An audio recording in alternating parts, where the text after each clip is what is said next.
Hi everyone! For this episode I picked a game I played in January and February of 2024 and finished in around 65 hours. Stranded Deep.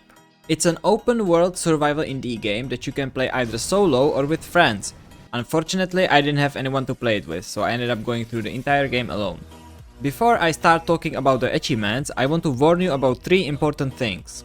First, many resources in this game do not respawn, so before you completely plunder your starting island, which will make it permanently ugly, you might want to consider keeping it intact and gathering resources from other islands instead.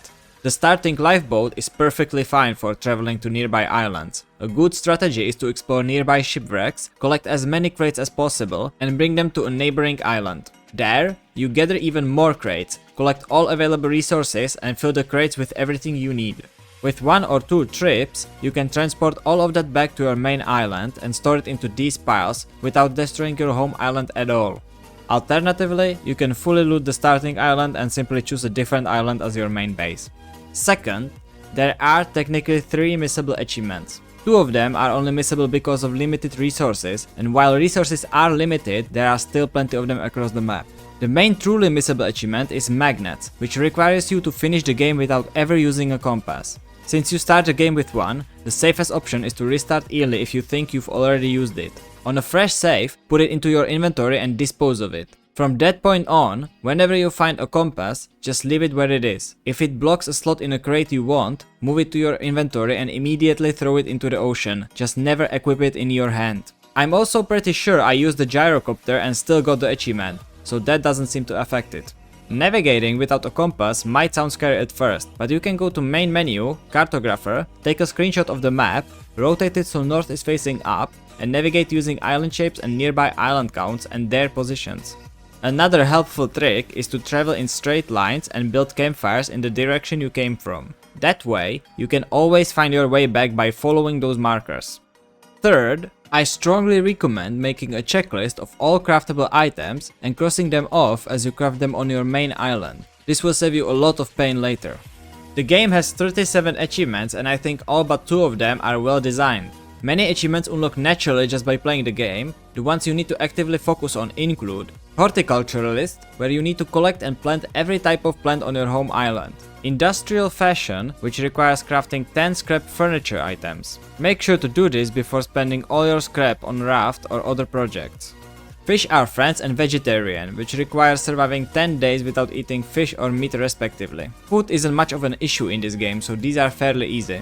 You can eat only meat and coconuts for the first 10 days, then switch meat to fish later, especially once you start killing sharks, which give you a huge amount of fish meat. These 2 achievements require visiting many different islands and looking for specific things, so it's very important to carefully track where you have already been. Otherwise, you might miss one remnant and have no idea which island you skipped. Also, make sure to mark on your map where you found all 3 remnants. If the achievement doesn't pop immediately, you'll know exactly where to go back.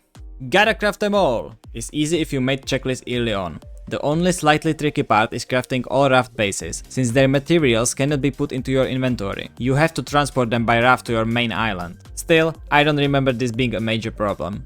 Now, let's talk about the 2 achievements I really don't like. These are pure AFK achievements. I finished the entire game in under 50 days, which meant I had to idle through another 50 plus days doing basically nothing, just eating, drinking and sleeping to skip time. Since I stayed on one island the whole time, I unlocked Hermit at the same time.